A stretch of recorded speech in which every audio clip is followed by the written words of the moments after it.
अस्सलाम वालेकुम व्यूवर्स। आज हम फिर से मौजूद हैं एक नए डॉक्टर के साथ। हमारे साथ आज मौजूद हैं डॉक्टर दानिया, जिन्होंने अभी रिसेंटली ज्वाइन किया है barrier town international hospital as a speech and language therapist हैं। आज हम इनसे कुछ सवाल करेंगे स्पीच के हवाले से। अस्सलाम वालेकुम डॉक्टर साहिबा, कैसी हैं आप? बिल्कुल ठीक है। आप कैसी हैं अरीबा? अल्हम्दुलिल्लाह। सबसे पहला मेरा आपसे ये सवाल है, स्पीच थेरेपी क्या होती है और ये किन बच्चों के लिए होती है या किसके लिए होती है? स्पीच थेरेपी बेसिकली हेल्प करती है कम्युनिकेशन में। स्पीच एबिलिटी को, आपके बोलने की सलाहियत, और आपके सिर्फ ये नहीं है कि हमने बोलना होता है, ठीक है। बोल के आप अफेक्टिवली अपना मैसेज दूसरे जी। को डिलीवर कर सकें, कम्युनिकेट कर सकें, किसी और इंडिविजुअल से अपनी बात पहुंचा सकें और उसकी बात अंडरस्टैंड कर सकें। ठीक है। तो इस होल प्रोसेस को, कम्युनिकेशन प्रोसेस को इम्प्रूव करने के लिए स्पीच थेरेपी बेनिफिशियल है। स्पीच एंड लैंग्वेज थेरेपी जो कि आपका कम्युनिकेशन फैसिलिटेट करती है, आपके स्पीच को बेहतर करती है। जैसे ठीक किसी है। को हो सकता है किसी को अपना मैसेज डिलीवर करने में, बोल तो मैं रही हूँ जी। लेकिन मुझे आपकी तरफ देख के नहीं बोल रही हूँ, या मुझे अपना मैसेज डिलीवर करने में बेदब बोल रही हूँ, उसमें बिल्कुल। प्रॉब्लम हो रही है। या फिर ऐसा भी हो सकता है कि मैं बोल रही हूँ लेकिन मेरी आवाज बैठी हुई है, जी। या मेरी आवाज नहीं निकल रही, या जी। मुझे आर्टिकुलेशन डिसऑर्डर है, मैं जो मैं हूँ तलफ़ुज़ आप कह लें मेरा सही नहीं है, या फिर मुझे वॉइस प्रॉब्लम हो सकते हैं, मेरी आवाज़ के प्रॉब्लम, आवाज़ से रिलेटेड प्रॉब्लम, या जो है वो लैंग्वेज से रिलेटेड प्रॉब्लम, कि मैं जो लैंग्वेज यूज़ कर रही हूँ वो उसका पैटर्न सही नहीं है, या वो ठीक है। एज अप्रोप्रिएट नहीं है, मैं अपनी एज के हिसाब से जो है वो नहीं बोल रही हूँ। तो इन सारी एक वास्ट डोमेन है जिसमें बहुत सारे प्रॉब्लम्स आते हैं और उनके बहुत सारे सॉल्यूशन हैं। इनको हेल्प करने में स्पीच थेरेपी जो है वो काम करती है। ठीक है। नेक्स्ट क्वेश्चन है कि इसके कॉजेस क्या हैं? स्पीच थेरेपी के, स्पीच एंड लैंग्वेज डिसऑर्डर के बहुत सारे कॉजेज हैं। स्पीच एंड लैंग्वेज जी। डिसऑर्डर बहुत सारी वजूहत की वजह से हो सकते हैं। जैसे कि अगर स्पीच डिसऑर्डर की स्पीच डिले, आपने देखा होगा जी। बहुत जी। सारे बच्चे जो होते हैं वो अपनी एज अप्रोप्रिएट स्पीच या लैंग्वेज यूज बिल्कुल। नहीं कर पा रहे होते, उन्हें स्पीच प्रॉब्लम्स होती हैं, जी। वो बोल नहीं पा रहे होते एज अकॉर्डिंग। तो date might be according to autism, that may be according to वो स्पीच प्रॉब्लम हेयरिंग की वजह से आ रहे हो, क्योंकि उनकी हेयरिंग सही नहीं हो इसलिए वो बोल नहीं पा रहे हैं। ठीक है। वो एडीएचडी की वजह से हो सकते हैं, या फिर वो बोल पा रहे हो जी। आर्टिकुलेशन की वजह से हो सकते हैं, या वो मेंटल रिटार्डेशन की वजह से हो सकते हैं, सेरेब्रल पॉल्सी की वजह से स्पीच एंड लैंग्वेज डिसऑर्डर हो सकते हैं। इसी तरह जो है वो एडल्ट्स में डिफरेंट पार्किंसन की वजह से जो है वो स्पीच प्रॉब्लम आता है, स्पीच। फिर आपके जो है स्ट्रोक के पेशेंट हैं, ठीक है। उनको जो है वो स्पीच डिसऑर्डर्स आ सकते हैं, पैरालिसिस में हो सकते हैं। तो वो कॉजेस बहुत सारे होते हैं, सही है। जो भी आपकी जो है आपकी स्पीच एंड लैंग्वेज एबिलिटीज को इम्पैक्ट कर सकते हैं। एक कॉमन ठीक सी है। छोटी सी बात है, किसी जी। को जी। आप इसे समझें कि नजला हो, नजले में क्या होता है, नोज ब्लॉकेज होता है, तो आपकी बिल्कुल। आवाज नेजलाइज जी। हो जाती है, तो दैट्स अ स्पीच प्रॉब्लम। तो देयर आर वेरियस कॉजेस। उन कॉजेस का उन कॉजेस को लेके जो स्पीच प्रॉब्लम्स आ रहे हैं जी। उनका ट्रीटमेंट थेरेपी से होता है। ठीक है। नाइसली एक्सप्लेन है डॉक्टर। एक और चीज़ मैं पूछना चाहूँगी कि किस एज में स्पीच थेरेपी लेनी चाहिए या किस एज तक आप स्पीच थेरेपी ले सकते हैं?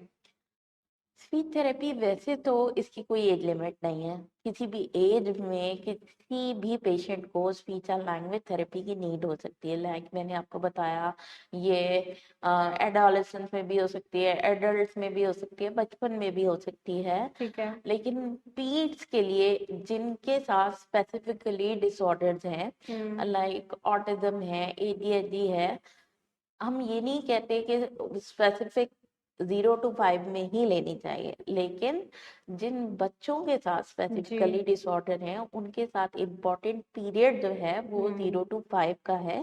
ठीक है, क्यों?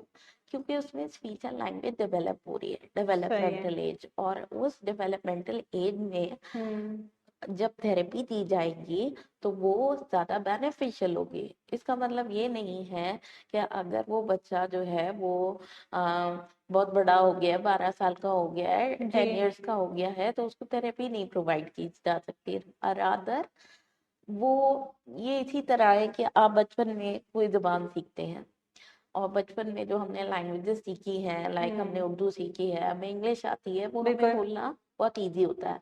लेकिन अगर हम कोई नई जबान इस वक्त में चाइनीज सीखना शुरू कर दूं, तो मैं चाइनीज सीख सीख तो लेंगे, लूंगी, बिल्कुल ऐसे है। लेकिन उस बच्चे से कंपैरेटिवली अगर मैंने बचपन से चाइनीज सीखी होती तो मैं ज्यादा तो फ्लुएंट होती। बिल्कुल ऐसे है। तो इसी तरह स्पेशली क्योंकि मैं हम्म बार बार बच्चों पे इसलिए ले आती हूँ क्योंकि मैं पीडियाट्रिक स्पीच थेरेपिस्ट हूँ।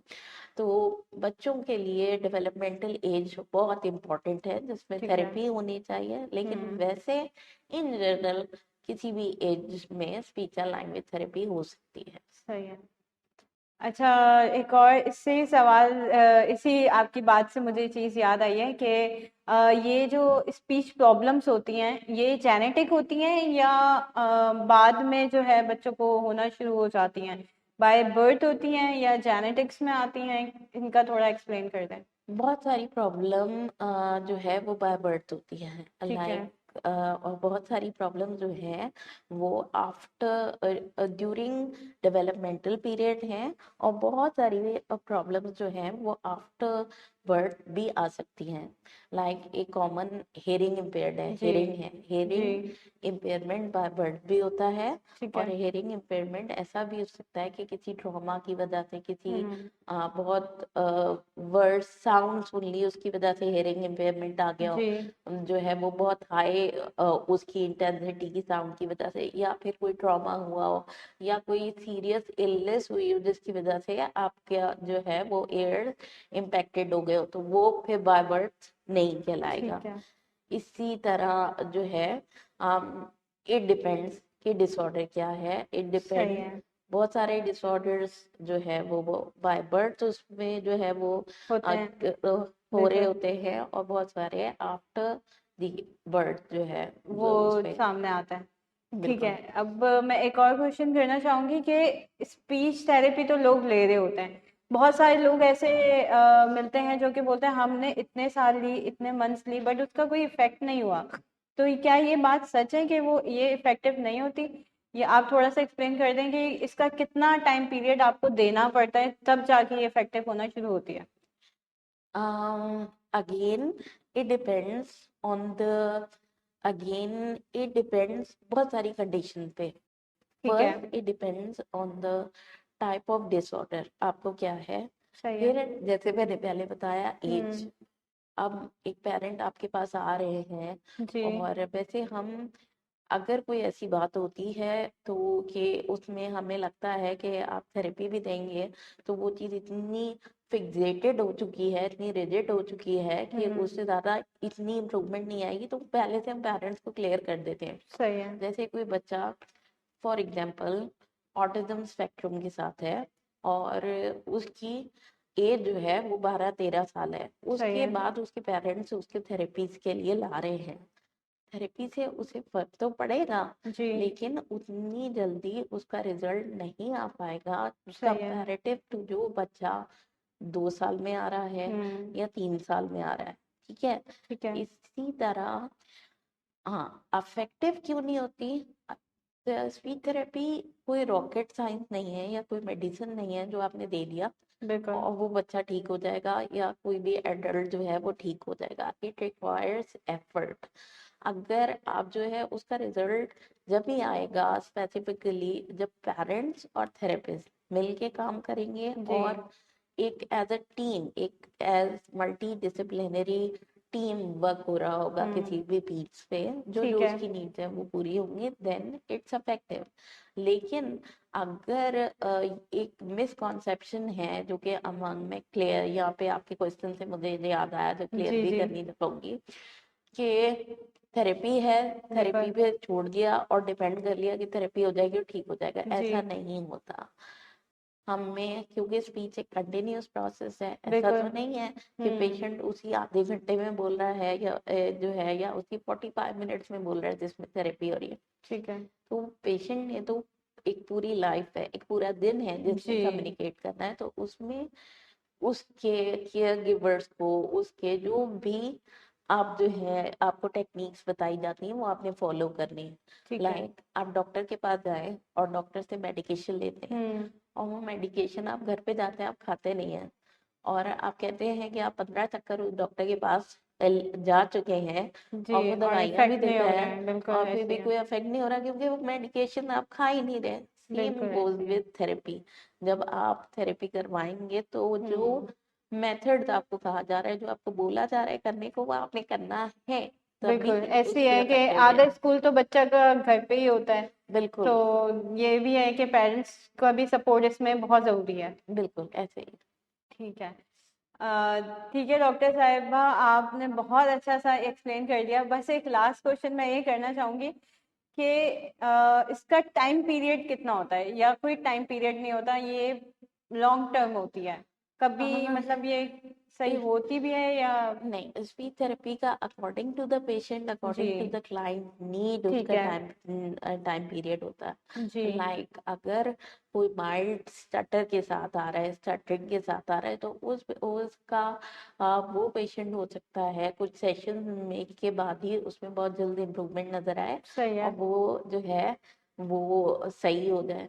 लेकिन as compare to a child with mental retardation जिसका माइंड इम्पेक्टेड है, बिल्कुल उसमें फिर उसको प्रोलॉन्ग टाइम तक जो है वो थेरेपी की नीड होगी, सही है। ताकि वो अपने डेवलपमेंटल पैटर्न वो डेवलप कर सके और अपने फुलेस्ट पोटेंशियल को अचीव कर सके। ठीक है। तो इट डिपेंड्स कि डिसऑर्डर क्या है। बिल्कुल अब मैं आपको इसकी एग्जांपल दूं, तो एक पेशेंट है, ठीक है, सही है। उसको नजला है, उसको खांसी है, डॉक्टर ने मेडिकेशन दी और वो सही हो जाता है 2-3 दिन में। जी और लेकिन एक पेशेंट है, बर्न्स के पेशेंट आते हैं आपके पास, जी जी उनको एक प्रोलॉन्ग टाइम तक हॉस्पिटलाइजेशन भी होती है, उनको एडमिट भी कर लिया जाता है, और बिल्कुल उसके बाद मिनिमम जो मैंने देखा है मिनिमम 40 डेज का पीरियड होता है, अकॉर्डिंग वो भी according to the nature of burn उसको रखा बिल्कुल। जाएगा और उसका सबकी ट्रीटमेंट बॉडी होगा। अलग अलग रिएक्ट करती है, हाँ, तो बिल्कुल ऐसे ही है। Same way is with speech speech therapy. Therapy ठीक है। It depends on the type of disorder, ji type of speech and language disorder the individual is having, ठीक है। and the severity of the disorder or सही है। disability. ठीक है, thank you so much आपका time देने का, और इतने सारे क्वेश्चंस थे हमारे। हम Thank you. मिलते हैं नेक्स्ट डॉक्टर से नेक्स्ट पॉडकास्ट में। Thank you, Allah Hafiz.